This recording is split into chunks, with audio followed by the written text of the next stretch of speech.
ہمیں ساری قوم کو فخر کرنا چاہیے کہ جس طرح لوگ نکلے اور جس طرح پھر سے خواتین نکلی، یعنی گھروں میں انقلاب آیا، اور جو ہمارا نوجوان نکلا، یہ ایک نیا پاکستان ہے، نیا پاکستان جو میں بڑی دیر سے اللہ سے دعا مانگتا تھا کہ وہ پاکستان بنے جو ہمارے جو میرے ماں باپ تھے، ان کی ساری جنریشن، وہ سارے بیچارے مایوس ہوتے گئے جب دیکھا کہ اس نظریے سے ہم پیچھے ہٹتے گئے۔ اب میں جو ملک کے حالات کے اوپر بات کرنا چاہتا ہوں، دیکھیں ہماری جب حکومت تھی تو ایک سیاسی بحران پیدا کیا گیا، مصنوعی سیاسی بحران۔ ایک حکومت چل رہی تھی، پاکستان کی اکنامک سروے کے اندر آپ پڑھ لیں، یہ حکومت کی اکنامک سروے کے متعلق جو چھپتی ہے، کہ جو جائزہ لیتی ہے ملک کی جو معیشت اوپر جا رہی ہے، کیا کر رہی ہے، اس کے اوپر اس کی طبیعت کیسی ہے، تو پاکستان کی اکنامک سروے کے مطابق 17 سال کے بعد سب سے زیادہ ہمارے آخری 2 سال میں ملک کی اکانومی ترقی کی ہے، ہماری گروتھ ریٹ بڑھی ہے، 5.6% تیسرے سال اور 6% جس سال ہمیں ہٹایا گیا۔ اس وقت ملک کی ساری جو انڈیکیٹرز تھے وہ صحیح طرف جا رہے تھے۔ سب سے بڑی چیز ہوتی ہے لارج سکیل مینوفیکچرنگ، آپ کی انڈسٹری۔ جب آپ کی انڈسٹری بڑھتی ہے تو سب سے زیادہ روزگار دیتی ہے۔ ہم نے ان ساری حکومتوں سے زیادہ کرونا کے باوجود سب سے زیادہ روزگار دیا تھا۔ تو لارج سکیل مینوفیکچرنگ جب بڑھتی ہے آپ کا ٹیکس بڑھتا ہے، وہ جب بڑھتی ہے روزگار کے علاوہ ملک کے اندر ویلتھ کریشن ہوتی ہے، دولت میں اضافہ ہوتا ہے۔ تو لارج سکیل مینوفیکچرنگ ریکارڈ طریقے سے بڑھ رہی تھی۔ زراعت جس کے اوپر ہماری 60% آبادی اپنی زراعت کے اوپر ڈپینڈ کرتی ہے، زراعت کے اندر 4 فصلوں کے اندر ریکارڈ 2 سال ریکارڈ پرفارمنسز تھی۔ کسانوں کے پاس وہ پیسہ گیا جو اتنی سالوں کے بعد کبھی ایسا پیسہ نہیں ٹرانسفر ہوا تھا کسانوں کے پاس۔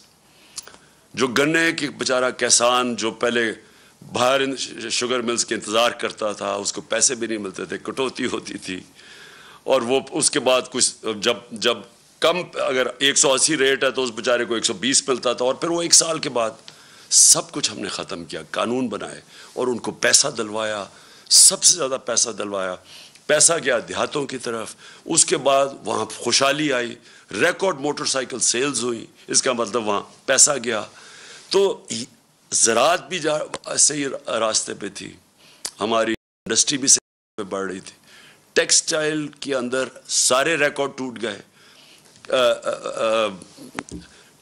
فیصل آباد کے اندر مزدور نہیں ملتے تھے ٹیکسٹائل کے لیے، انڈسٹری کے لیے۔ تو اس دور کے اندر جب ہماری ایکسپورٹس بھی ریکارڈ ہو گئیں، ہماری ریمیٹنسز بھی ریکارڈ ہو گئیں، یعنی سب پاکستان کی تاریخ میں سب سے زیادہ ملک میں ڈالرز آ رہے تھے۔ اور اس وقت جب آئی ٹی، دیکھیں فیوچر اس ملک کا ٹیکنالوجی میں، آئی ٹی میں، ہم نے جو ان کو آئی ٹی کی انڈسٹری کی مدد کی، 2 سالوں میں 75% ہماری ایکسپورٹس بڑھی اور ہم صحیح راستے پہ نکل گئے تھے۔ تو اس دور میں جب ایک ملک صحیح طرف کیا چلا گیا تھا، اور آئی ایم ایف، یہ یاد رکھیں، آج کہتے ہیں جی ہم آئی ایم ایف کے مجبور ہیں، ہم 2.5 سال آئی ایم ایف کے ساتھ تھے، ہم بھی مجبور تھے آئی ایم ایف کے پروگرام میں ہوتے ہوئے۔ اور اب انہوں نے کہا نا جی عالمی مہنگائی ہوئی، عالمی مہنگائی تو پچھلی گرمیوں سے شروع ہو گئی تھی، ہم جب کہتے تھے عالمی مہنگائی ہے تو یہ کہتے تھے مہنگائی مارچ کریں گے۔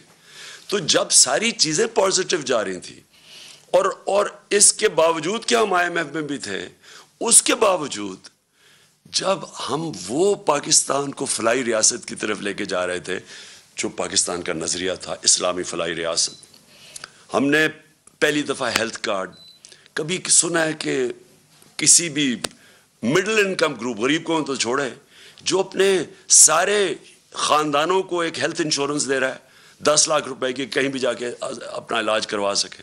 احساس پروگرام ہمارا انٹرنیشنلی اکنالج ہوا، جو غربت کم کرنے کے لیے پروگرام تھا۔ انٹرنیشنلی اکنالج کیسے ہوا کہ اسٹینفورڈ یونیورسٹی کی ریسرچ ایک انہوں نے ریسرچ کر کے فیصلہ کیا کہ پاکستان کو احساس پروگرام فلاحی ریاست کی طرف لے کے جا رہا تھا، کامیاب پاکستان تھا، سستے قرضے نچلے 20 لاکھ خاندانوں کو دے رہے تھے تاکہ ہنر اب سیکھ سکیں، تاکہ وہ دکانیں کھول سکیں، کسان پیسہ لگا سکیں، سود کے بغیر قرضے دے رہے تھے گھر بنانے کے لیے، پھر پوری ایک ہاؤسنگ کا ہمارا پورا انسینٹیوائز کر رہے تھے، بینک پیسے دیں، کم سود کے اوپر لوگ گھر بنائیں، جتنا کرائے دیتے تھے اسی کرائے کے اوپر قسطیں پے کر کے اپنا گھر بنا لیں. یہ ساری چیزیں چل رہی تھیں. اس وقت سازش کر کے ہماری حکومت گرائی گئی، اور جب ہماری حکومت جب گرانے جا رہے تھے تو میں نے اور شوکت ترین نے پوری کوشش کی آگاہ کرنے کے لیے کہ یہ جو آج حالات ہیں انٹرنیشنل، جدھر ایک عالمی مہنگائی آئی ہوئی ہے جس کو کہتے ہیں کموڈٹی سپر سائیکل، اور اس کے علاوہ جو اس ملک کے اندر، جو ہمارے ملک کے اندر جو حالات ہیں اس وقت، اگر یہ گورنمنٹ گرائی گئی تو جب سیاسی اگر بحران آیا تو معیشت نہیں سنبھالی جائے گی. ہم نے یہ آگاہ کیا، وہ لوگ جو روک سکتے تھے اس کو، کہ معیشت نہیں سنبھالی جائے گی. اور خاص طور پہ ان لوگوں سے آپ ذرا ان کا ٹریک ریکارڈ دیکھیں، یہ کب انہوں نے ہماری ملک کی معیشت ٹھیک کی ہے. اور سب سے بڑی انڈیکیشن ہوتا ہے جب آپ ایک ملک کی معیشت کو ٹھیک کرتے ہیں تو آپ کی ایکسپورٹس بڑھتی ہیں، جس سے ڈالرز ملک میں آتے ہیں، جس سے ویلتھ کریشن ہوتی ہے. ان کے پچھلے 5 سال تو ایکسپورٹس بڑھی نہیں، جو یہ نون لیگ کے 5 سال تھے. ان کے جو دوسرے دور میں جو 97 سے 99 تک تھا، تب بھی کوئی ان کی ایکسپورٹس کے اندر اضافہ نہیں تھا. دونوں دفعہ انہوں نے اتنے بڑے بیرونی خسارے چھوڑ کے گئے، تو ان سے تو بڑھنی نہیں تھی. اور ہمیں پتہ تھا کہ کیوں آنا چاہتے ہیں، اور وہ واضح ہو گیا. آتے ساتھ ہی انہوں نے اپنے کرپشن کے کیسز معاف کروانے کی کوشش کی. وہ اسمبلی سے بل پاس کروا دیا ہے، جو انشاءاللہ میں کل سپریم کورٹ میں چیلنج کر رہا ہوں کہ 1100 ارب روپے کے، جب آپ اس کو ایگزامن کریں، 1100 ارب روپے کا جو پیسہ اس ملک کا چوری ہوا ہے، جو یہ لوگ جو اسمبلی میں بیٹھے ہوئے ہیں ان کا معاف ہونے جا رہا ہے. اور اس لیے وہ آئے تھے، کیسز اپنے ختم کروا رہے ہیں. FIA کا کیس جو شہباز شریف کے اوپر اوپن اینڈ شٹ کیس، اس کے اور اس کے بیٹے کے اوپر 16 ارب روپے وہ معاف کروانے جا رہے تھے. تو یہ ہونا ہی تھا جو ہوا ہے. اور آج ہم کدھر کھڑے ہیں؟ آج بلومبرگ جو اب ایک انٹرنیشنل ادارہ ہے، سب اکانومسٹ جانتے ہیں، اس انٹرنیشنل ادارے کے مطابق آج پاکستان 4تھے نمبر پہ ہے وہ ملک جو ڈیفالٹ کرنے جا رہا ہے. ڈیفالٹ کا مطلب کہ ہمارے پاس ہم بینکرپٹ ہونے جا رہے ہیں، ملک کا دیوالیہ نکلنے جا رہا ہے. جس طرح سری لنکا جو نمبر 1 پہ ہے، جس طرح سری لنکا کا حال ہے، اب ہم 4تھے نمبر پہ آ گئے. اور موڈیز نے پاکستان کی نیگیٹو ریٹنگ کر دی ہے. موڈیز ہے جو ادارہ فیصلے کرتا ہے کہ ملک کے قرضے دینے کی اس کی کیا قابلیت ہے، قرضے واپس کرنے کی کیا قابلیت ہے. ہم جب تھے انہوں نے نیگیٹو سے اس کو پازیٹیو کیا تھا، آج وہ پھر نیگیٹو پہ چلی گئی ہے. اس کا مطلب کہ ہمیں قرضے بھی ملیں گے تو بہت مہنگے قرضے ملیں گے. اور وہ بھی ہمارے جو بانڈز ہیں ان کی اب قیمت دیکھیں کدھر سے کدھر گئی ہے. یعنی کس قیمت کے اوپر پاکستان کو اب قرضہ ملے گا.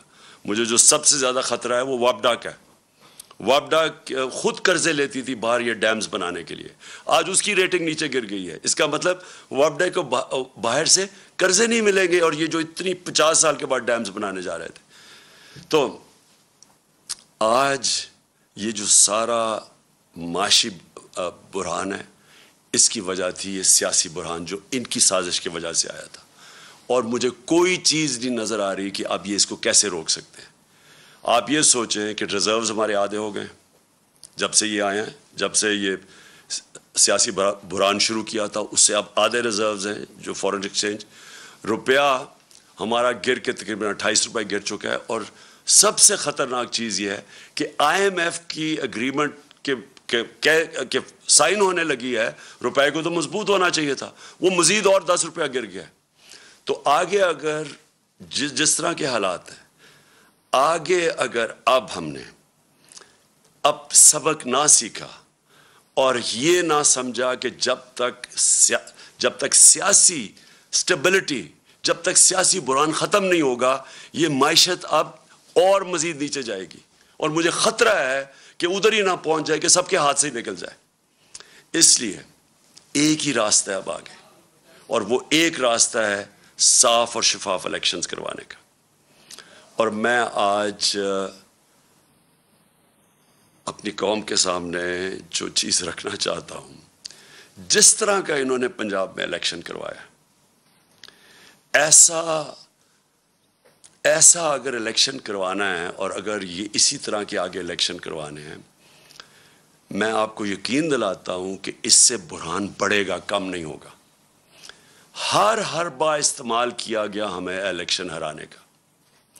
ساری جتنی پنجاب کی حکومت کے پاس جتنے بھی طریقے تھے ہمیں الیکشن ہرانے کے, انہوں نے سارے استعمال کیے. سپریم کورٹ کی ججمنٹ تھی کہ کسی قسم کا, جب انہوں نے ایک غیر آئینی طور پہ انہوں نے اجازت دی حمزہ شریف کو چیف منسٹر بننے کی, تو سپریم کورٹ نے ساتھ کہا کہ کسی قسم کی مداخلت نہیں ہوگی اسٹیٹ مشینری کی الیکشن پہ. انہوں نے ہر قسم کی مداخلت کی.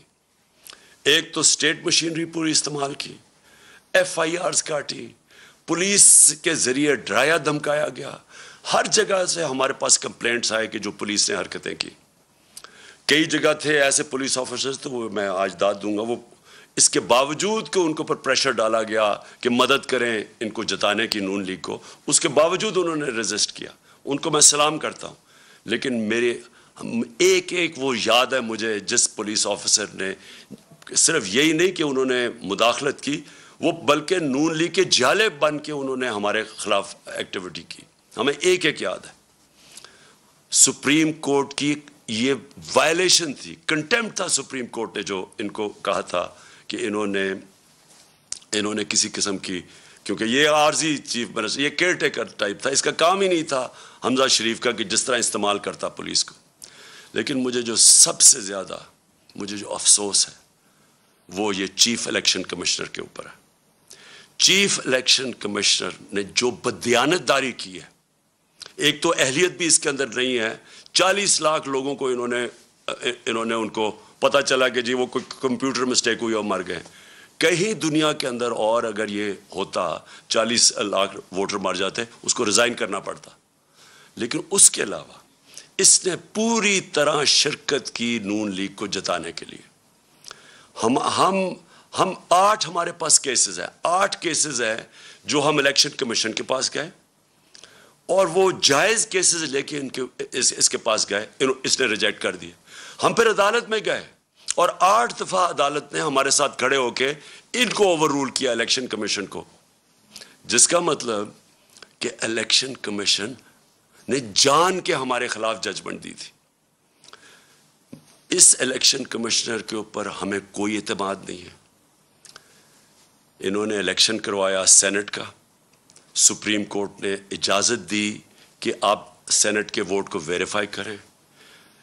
اس الیکشن کمیشن کو اور ساری پولیٹیکل پارٹیز کو پتہ ہے کہ 30 سال سے سینٹ کے سیکرٹ بیلٹ کے اوپر پیسہ چلتا ہے. میں نے پوری کوشش کی, ہم ہی سپریم کورٹ کے پاس گئے اور سپریم کورٹ نے اس کو روکنے کے لیے اجازت دی کہ ہاں آپ ووٹ کو ویریفائی کر سکتے ہیں. اس الیکشن کمیشن نے اس کو اوور رول کیا, اور اس کے بعد جو الیکشن ہوا, جو پچھلے سینٹ الیکشن میں پیسہ چلا ہے, پاکستان کی تاریخ میں اتنا پیسہ نہیں چلا. یوسف رضا گیلانی کا بھائی بیٹا پکڑا گیا پیسے دیتے ہوئے, اسی الیکشن کمیشن نے اس کو انویسٹیگیٹ کیا. 1.25 سال ہو گیا, کوئی ایکشن نہیں لیا اس نے. یعنی کسی اور دنیا کے اندر ایک الیکشن کمشنر جس کا کام ہے, اس کا مینڈیٹ ہے فری اینڈ فیئر الیکشن, وہ جب دیکھتا ہے پکڑا گیا کوئی الیکشن کی چوری کرتے ہوئے پیسے دے کے رشوت, کوئی ایکشن نہیں لیا. جس کی وجہ سے کھلے عام تصویریں آئی ہیں کہ الیکشن کے اندر پیسہ چل رہا تھا, خریدے جا رہے تھے ووٹ, خانے وال کے اندر تصویریں آئی ہیں, پیسے دے رہے ہیں, ابھی اس الیکشن کے اندر کھلے پیسے دے رہے ہیں. یہ وائلیشن ہے. یہ الیکشن, یہ ساری جو الیکشن کمیشن کے اندر جو قوانین ہے, آپ پیسے دے کے ووٹ نہیں خرید سکتے, رشوت نہیں آپ دے سکتے. کسی کو ڈر ہی نہیں تھا, کیونکہ اس نے کبھی روکا کسی کو نہیں, کیونکہ یہ صرف روکتا تھا تحریک انصاف کو. اس کے سارے فیصلے ہمارے خلاف گئے اور یہ ان کو مدد کرتا تھا. اب سندھ کے اندر لوکل گورنمنٹ الیکشن ہوا, کبھی الیکشن کمیشن نے کوشش کیا پتہ چلوانے کے لیے کہ Sindh election local government election میں 15% کینڈیڈیٹس نے ٹکٹ ان اپوز جیت گئی پیپلز پارٹی؟ کبھی پتہ چلوایا؟ ڈسکا کا الیکشن ہوا، وہ تقریباً 400 پولنگ سٹیشن میں صرف 20 پولنگ سٹیشنز کے اوپر آر او نے کہا کہ بے ضابطے ہوئی ہیں. اس نے سارا الیکشن کھول دیا پی ٹی آئی کے ہمارے اگینسٹ، جو ہمیں ہروایا اس نے. تو جب لوکل گورنمنٹ الیکشن سندھ کا ہوا ہے 15% لوگوں نے الیکشن پہ کھڑے ہی نہیں ہوئے. پتہ چلوایا کیوں؟ اور جب پتہ چلوائیں گے پیپلز پارٹی یہ حکومت نے پوری پولیس کا استعمال کیا. پتہ چلوائیں کتنوں کے اوپر ایف آئی آرز کاٹی انہوں نے. اور پتہ چلوائیں کہ کیوں سندھ کا الیکشن کمیشن نے، جو ان کا سندھ کا الیکشن کمیشن، کیوں نہیں وہ بولا؟ کیونکہ وہ سندھ گورنمنٹ کا نوکر ہے. وہ دونوں جگہ سے پیسے لے رہا ہے، سندھ گورنمنٹ سے بھی لے رہا ہے، الیکشن کمیشن سے بھی لے رہا ہے. اس کا کورٹ پڑا ہوا ہے، اس کا کیس پڑا ہوا ہے سپریم کورٹ میں، جو سنا ہی نہیں جا رہا. تو کیا وجہ ہے کہ یہ اتنی بڑی الیکشن کے اندر جو اوپنلی دھاندلیاں ہوتی ہیں اس کو فکر ہی نہیں ہے؟ صرف تحریک انصاف ڈسکا کے اوپر وہ کھڑا ہو گیا کہ جی بڑا اس نے کوئی انصاف دینا. یہ اس الیکشن کے اندر اس الیکشن کمیشن نے ہر حربہ استعمال کیا ہمیں ہرانے کا. ہم آج جیتے ہیں تو اس کے باوجود، ہم جیتے ہیں تو اسٹیٹ مشینری جو انہوں نے استعمال کی اس کے باوجود جیتے ہیں. ہم جیتے اس لیے ہیں کہ پاکستان کے ووٹر جس طرح نکلا ہے، جنرل الیکشن میں ایسا ووٹر نہیں نکلا جو کہ اس بائی الیکشن میں نکلا ہے. میں 26 سال سے جلسے کر رہا ہوں. میری تو کوئی الیکٹیبل نہ تھا، نہ میری کوئی فیملی تھی پالیٹکس میں. میں تو شروعات تھوڑے سے لوگوں سے، اور آہستہ آہستہ پبلک میں جا کے بیداری پیدا کر کے، اور ایک دن 14-15 سال کے بعد دن ایسا آیا کہ لوگوں نے میری بات سننی شروع کر دی. باتیں یہی میں کہہ رہا ہوں، پاکستان کا مطلب کیا، لا الہ الا اللہ، یہ میں 26 سال سے کہہ رہا ہوں. یہ کوئی نئی بات نہیں کر رہا. لیکن ایک وقت آیا کہ اللہ نے لوگوں کے دلوں میں ڈال دی اور میری پارٹی کھڑی ہونی شروع ہوئی. اور میں نے ساری پالیٹکس کی ہے پبلک کو ساتھ ملا کے. کبھی 26 سال میں نے کبھی اس طرح کی بیداری نہیں دیکھی. میں نے کبھی اپنی قوم میں ایسا شعور نہیں دیکھا جو میں نے اس بائی الیکشن ان 3 مہینے میں دیکھا. جب مجھے سازش کے تحت 9 اپریل کو جب میں پرائم منسٹر ہاؤس سے نکلا اپنی ڈائری پکڑ کے، تو میرے مخالفین سب کا جنہوں نے سازش کی ان کا خیال تھا کہ اب مٹھائیاں بنٹے گی اور ساری دنیا اس کو برا بھلا کہے گی. میڈیا کا پورا ایک گروپ ساتھ ملا ہوا تھا ان کے، اور ان میڈیا نے پوری کیمپین چلائی اس کے اگینسٹ. میں پھر سلام کرتا ہوں وہ میڈیا جو اس کے باوجود کھڑا رہا رائے حق پہ، سچ پہ. کیمپین چلائی گئی. انہوں نے پہلے بلیک آؤٹ کروایا ہمارا، اور پھر ان ساروں نے آ کے میرے پر کیسز بنانے شروع کر دیے. ہمیں جو 25 ہم جب ایک پرامن احتجاج کر رہے تھے کہ بیرونی سازش کے تحت ان کو بٹھایا ہے، وہ لوگ 60% کیبنٹ ضمانت پہ. شہباز شریف اور اس کا بیٹے کو سزا ہونے لگی تھی ایف آئی اے کیس میں. کبھی کوئی تصور کر سکتا ہے کہ الیکشن کمیشن اجازت دے دے ان لوگوں کو الیکشن لڑنے کی؟ عموماً ساری دنیا میں الیکشن کمیشن، اگر آپ کے اوپر آپ انڈر ٹرائل ہوں، آپ کے اوپر اربوں روپے کے کرپشن کے کیسز ہوں، تو عموماً الیکشن کمیشن کہتی ہے کہ پہلے اپنے آپ کو کلیئر کرو اور پھر آ کے الیکشن لڑو. یہاں الیکشن لڑا رہے تھے اپنے آپ کو کلیئر کرنے کے لیے کرپشن سے. یہ کبھی دنیا میں ایسے نہیں ہوا کہ آپ پہلے الیکشن لڑیں، آپ اقتدار میں، اور پھر اپنے کیسز ختم کر دیں، یعنی خود ہی ملزم ہی قاضی بن جائے. یہ الیکشن کمیشن نے اجازت دی تھی ان کو. یہ لوگ آ کے اوپر بیٹھے. 25 مئی کو میں کبھی نہیں بھولوں گا. قوم نکلی، ساری قوم نکلی ان کے خلاف، جو انہوں نے یہ ہمارے ملک سے ظلم کیا. اور انہوں نے ان لوگوں کے اوپر جس طرح کا تشدد کیا، وہ پولیس والوں نے جو کیا پنجاب کے اندر، جو، اور ایک پولیس والا مجھے یاد ہے، انہوں نے جو کیا پنجاب میں، یہ جو رانا ثناء اللہ اور شہباز شریف نے یہ جو جہاں ظلم کیا اسلام آباد میں، اور ان کو شرم نہیں آئی کہ وہاں فیملیز نظر آ رہی ہیں اور ان کے اوپر یہ ٹیئر گیسنگ کر رہے ہیں، اور صرف اس لیے ڈر لگے، خوف پھیلانے کے لیے کہ ہم ان کو اتنا خوف پھیلائیں گے کہ یہ چپ کر کے بیٹھ جائیں گے، کیونکہ یہ بھیڑ بکری ہیں. یہ آپ کو انسان نہیں سمجھتے، یہ قوم کو بھیڑ بکریاں سمجھتی ہیں کہ جو مرضی آ کے فیتے کاٹ لو اور شہباز شریف ادھر ادھر بھاگ جائے تو سمجھے کہ جی لوگ بیوقوف ہیں، مان جائیں گے۔ تھوڑی دیر کے لیے سب کو آپ پاگل بنا سکتے ہیں۔ سارا وقت کوئی بھی انسان نہیں آیا جو کہ سب لوگوں کو پاگل بنا سکے، اور یہ واضح ہو گیا جس طرح پبلک نکلی ہے۔ انہوں نے ڈرانے کی کوشش کی، لوگوں نے اپنی جو خوف کا جو بت ہے اس کو توڑ دیا، پبلک نکلا ہی باہر، اور پبلک نے ہر چیز، انہوں نے ووٹس پھینکی ہوئی تھی لوگوں کو، فیملی تو ایک فیملی کا ادھر ووٹ ہے دوسرا کا وہاں باہر، یعنی جو انہوں نے یہ الیکشن کمیشن نے حرکت کرنی تھی سب کر دی، اس کے باوجود عوام نے ان کو شکست دی۔ اور میں وہ جو 25 مئی کو جو قوم کھڑی ہوئی ہے اس دن، اور جو انہوں نے برداشت کیا اور اس کے بعد بار بار نکلتی رہی ہے، کبھی اتنے بڑے جلسے نہیں ہوئے، اس سے یہ ثابت ہو گیا جو میں آج شروع کی تھی اپنی تقریر کہ میں اس لیے آج بڑا خوش ہوں کہ میری قوم آج قوم بننے جا رہی ہے، لوگ جاگ چکے ہیں، شعور آ گیا، بیداری ہے لوگوں کے اندر۔ اب آپ جو مرضی کر لیں، یہ جو بوتل سے جن نکلا ہے نا شعور کا، اس کو واپس نہیں اب ڈال سکتے۔ جو بھی کوشش کرے گا اب کہ پبلک کے مینڈیٹ کو چوری کرے، کوئی بھی سمجھتا ہے کہ بند کمرے میں فیصلہ کر لیں گے ملک کے مستقبل کا، اب یہ کسی غلط فہمی میں نہ رہے۔ یہ ملک اب، یہ قوم حقیقی آزادی کی طرف چلی گئی ہے۔ یہ جو ساری کیمپین تھی یہ لوگوں نے اس لیے نہیں کی کہ جی کوئی بائی الیکشن ہو رہا ہے، لوگ اپنی حقیقی آزادی کے لیے نکلے ہوئے تھے۔ جو میں نے آج جب جذبہ دیکھا ہے 26 سال کی پولیٹکس میں، میں نے کبھی اس قوم میں وہ جذبہ نہیں دیکھا، میں نے ایسے نہیں لوگوں کو نکلتے دیکھا۔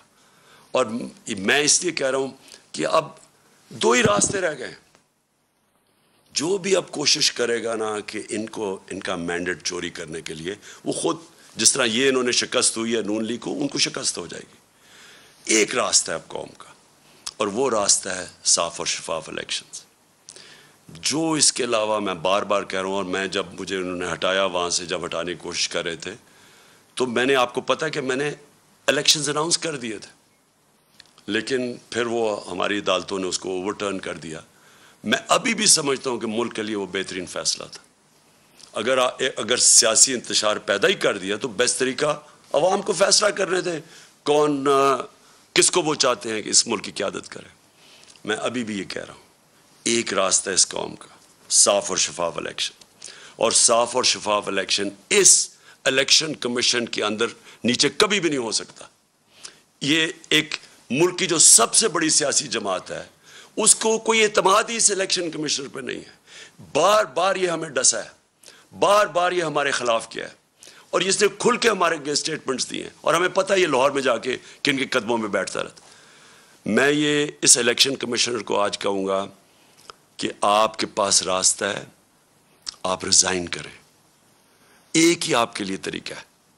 آپ ہو ہی نہیں سکتا کہ جب میچ کھیلنے جا رہے ہیں، 2 ٹیمیں ہیں، ایک ٹیم کہتی ہے مجھے امپائر پہ اعتماد ہی نہیں ہے۔ کرکٹ میں بھی جب ہم میچ کھیلنے جاتے تھے، ہم کہتے تھے ایک امپائر پہ اعتماد نہیں، اس امپائر کو ہٹایا جاتا تھا۔ ہمیں اعتماد ہی نہیں ہے اس کے اوپر، اور یہ ہمارے اوپر مسلط ہوا ہے۔ اور دوسری چیز، جج ہے، یہ امپائر الیکشن کے جج بھی ہے، جج کا کام کر رہے ہیں نا، 2 جو کمپیٹ کر رہے ہیں، جج نے فیصلہ کرنا ہے۔ ہر عدالت کے اندر اگر آپ ایک جج کو سمجھتے ہیں متنازع ہے، وہ ریکیوز کرتا ہے اپنے آپ کو۔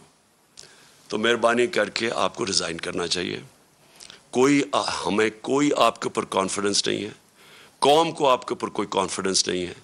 آپ ایک بائسڈ آدمی ہیں، اور آپ ایک پارٹی کے ساتھ بالکل جڑے ہوئے ہیں، اور آپ نے جو سندھ کا بھی الیکشن کروایا، اس کا آپ ذرا سندھ کے لوگوں سے پوچھیں، ذرا سروے کروائیں سندھ میں کہ جو لوکل گورنمنٹ کا الیکشن ہوا ہے کیا عوام اس کو تسلیم کرتی ہے۔ اس لیے میں آخر میں اللہ کا شکر پھر سے کرتا ہوں، اپنے نبی صلی اللہ علیہ وسلم کا ہمارے اوپر نظر ہے، ہم ان کی امت ہیں۔ میں اپنی عوام کا، خاص طور پہ پھر سے اپنے نوجوانوں کا، اپنی خواتین کا، ان کا سب میں شکر ادا کرتا ہوں، شکریہ ادا کرتا ہوں جس طرح وہ جس تعداد میں نکلے۔ اور میں اس میڈیا کا بھی شکر ادا کرتا ہوں، شکریہ ادا کرتا ہوں، جنہوں نے ہر پریشر کے باوجود انہوں نے ہماری سپورٹ کی، انہوں نے ہماری سپورٹ کیا کی،